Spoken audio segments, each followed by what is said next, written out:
నమస్తే మా. శ్రీ గురుభ్యో నమః. శ్రీ మాత్రే నమః. నమస్తే అమ్మా. ఒకప్పటి కాలంలో తల్లి గాని, తండ్రి గాని అసలు ఎవరు చనిపోయినా మగవారు మాత్రమే ఈ సంస్కారాలన్నీ చేసే విధానం చూసేవారం. కానీ ఇప్పుడు ప్రస్తుత రోజుల్లో వారికి మగ సంతానం గనక లేకపోయి ఆడ సంతానమే ఉంటే ఆడపిల్లలతోటే చేసేస్తున్నారు. ఒకప్పుడు అలా కాదు. ఆడపిల్లలే ఉంటే వాళ్ళకి సంబంధించిన వాళ్ళెవరితోటో ఒకరితోటి మగవారితోటే కార్యక్రమాలు జరిపించేవారు. కానీ ఇప్పుడు వీళ్ళ కోరిక నా కూతురైనా, కొడుకైనా వాళ్ళే చెయ్యాలి అని చెప్పడమే కావచ్చు. లేదు అంటే ఇంకా ఎందుకు బయట వాళ్ళతో చేయించడము, కడుపున పుట్టిన వాళ్ళతోటే చేయిస్తే వాళ్ళ ఆత్మ శాంతిస్తుంది అని ఉన్నవాళ్ళు అనటం వల్ల కావచ్చు, మొత్తానికి ఆడవాళ్ళు చేసే విధానం చూస్తున్నాం. అసలు ఆడవారు శ్మశానానికే వెళ్ళకూడదు అనే విధానాలు కూడా విన్నాం. అలాంటప్పుడు వెళ్ళటము ఒకటి, వెళ్ళి కార్యక్రమాలు చేయటం రెండవది.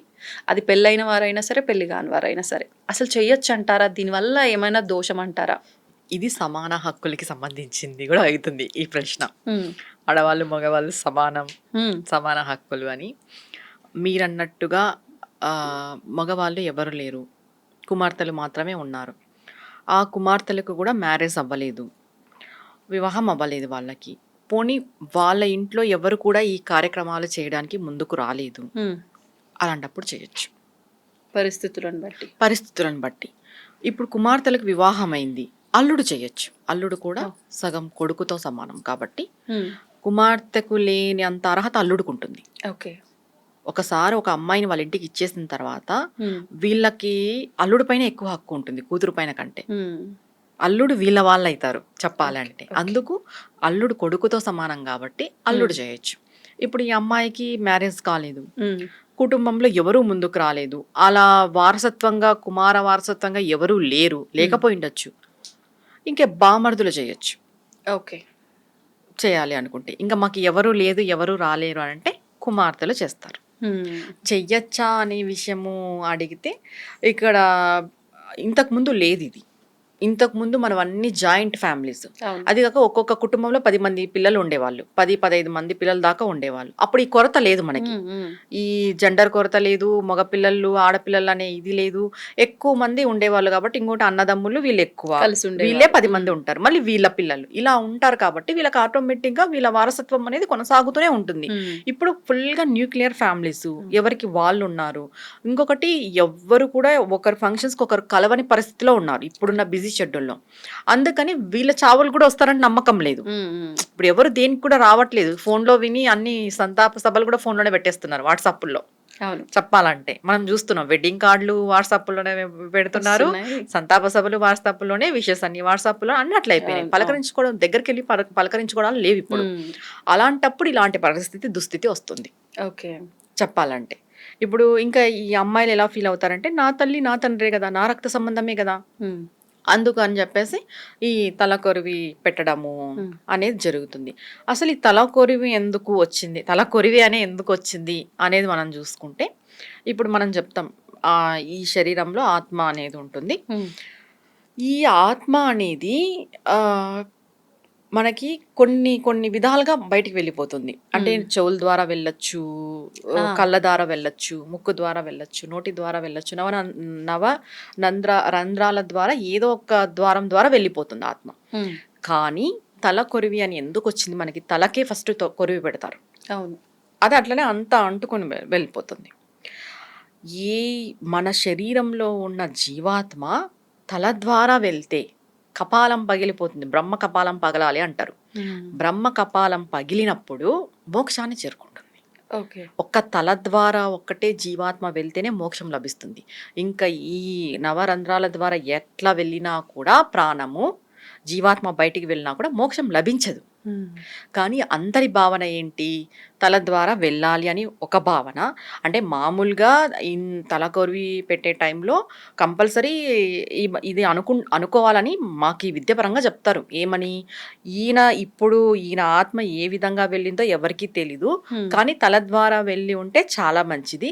లేదు అంటే వచ్చే జన్మలో అయినా కూడా బ్రహ్మ కపాలం పగిలి వీళ్ళ జీవాత్మ వెళ్ళి మోక్షాన్ని చేరుకోవాలని చెప్పి తల కొరివి పెట్టాలి. తల కొరివి అనేది ఇప్పుడు కాళ్ళ కొరివి, చేతుల కొరివి అని కూడా అనొచ్చు.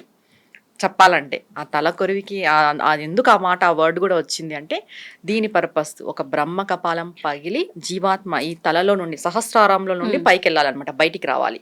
అందుకే ఈ సాధనలు చేసి కూడా ఈ బ్రహ్మ కపాలం పగిలిపోయినప్పుడు అంటే ఏం చెప్తారు, శివుడు తొక్కి పెట్టేస్తాడంట బ్రహ్మ కపాలాన్ని. చెప్పాలంటే చనిపోయినప్పుడు కూడా మన బ్రహ్మ కపాలం రంధ్రం ఓపెన్ అయ్యి అక్కడి నుండి జీవాత్మ బయటికి వచ్చినప్పుడే మోక్షం లభిస్తుంది. ఎంతోన మోక్షానికే కదా ప్రాకులాడేది. ఇంకొకటి కొంతమంది ఈ కుండ పగలగొట్టడాలు ఇవన్నీ కూడా మనం చూస్తున్నాం. ఈ కుండ పగలగొట్టడాలు దేనికి అని అంటే ఒక్కొక్క రంధ్రం వేస్తారు ఒక్కొక్కటి. అంటే కుండ అంతా జీవాత్మ, ఆత్మ. కుండని మనం ఆత్మలాగా భావిస్తాం.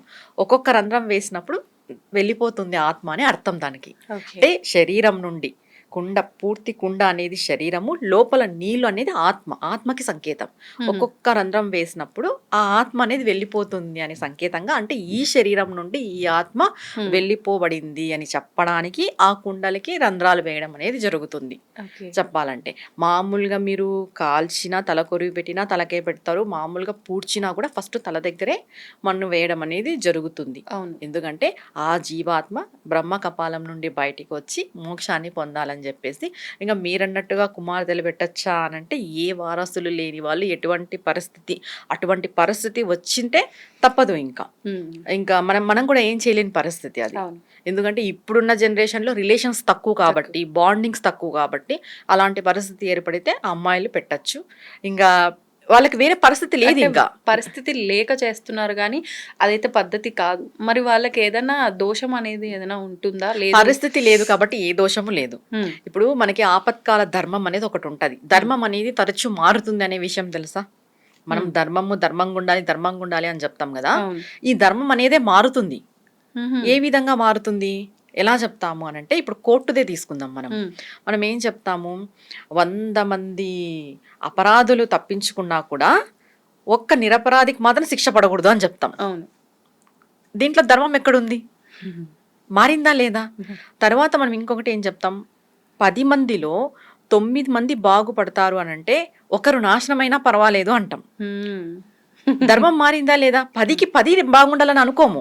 అంటే మంచి జరుగుతుంది అన్నప్పుడు కొంత చెడు జరిగినా పర్వాలేదు అనేది మన ధర్మం. దీన్నే ఆపత్కాల ధర్మము అంటాం. అందుకు ఇప్పుడు వాళ్ళకి అంత పరిస్థితి వచ్చింది, ఆపత్కాల ధర్మమే అది. కుమార్తెలు తలకరువి పెట్టే పరిస్థితి వచ్చింది అంటే వాళ్ళు ఇప్పుడు ఆపత్కాల ధర్మాన్ని పాటించాలి, తప్పదు. అలాంటప్పుడు ఏ దోషము రాదు. ఇప్పుడు నీకు ఒకరు చనిపోవడం ద్వారా 9 మంది బాగుపడతారు, ఒకరు ఇది కావడం వల్ల 9 మంది బాగుపడతారు అంటే నీకు పాపం వస్తుందా, పుణ్యం వస్తుందా? పుణ్యమే వస్తుంది. అంటే ఇక్కడ ఒక్కరే, అంటే ఇక్కడ మనం పర్సంటేజ్ చూడాలి.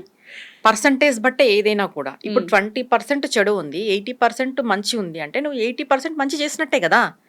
ఈ 80% మంచి చేయడంలో ఈ 20% వెళ్ళిపోతుంది. ఇప్పుడు ఈ 20% మంచి అంటే చెడు జరిగినా పర్వాలేదు, 80% మంచి అనుకుంటున్నాం. కానీ ఈ జరుగుతున్న చెడు మంచి వారికి జరిగి ఉంటే వారు మంచివారే, కానీ అవతల ఇంకా ఇక్కడ ఒక్కరే, అక్కడ నలుగురికి మంచి జరుగుతుంది, ఈ మంచి వారిని ఇబ్బంది పెడితే అనుకున్న పరిస్థితిలో కూడా ధర్మం ఇలానే ఆపత్కాల ధర్మమే. ఇప్పుడు 10 మంది మంచి వాళ్ళే చూసుకుందాం. మంచి ప్రశ్న ఇస్తున్నాం. 10 మంది మంచి వాళ్ళే, కానీ ఈ 10 మందిలో ఒక మంచి వాడికి కొంచెం చెడు జరగడం ద్వారా, ఆపద ఉండడం ద్వారా, కలిగించడం ద్వారా ఈ 9 మందికి ఇంకా మంచి జరుగుతుంది అంటే తప్పులేదు. పాపం బలయ్యాడు అక్కడ. బలి కాదు, ఆయన రాత రాసుకుని వచ్చింటాడు. బలి అని మనం ఎందుకు అనుకుంటాం? త్యాగం అని అనుకోవచ్చు కదా. అది ఆయనంతటా ఆయన ఒప్పుకునే పరిస్థితి. ఇప్పుడు చూడు, కుమార్తెలు ఎవరు తలకొరివి పెట్టాలనుకోరు.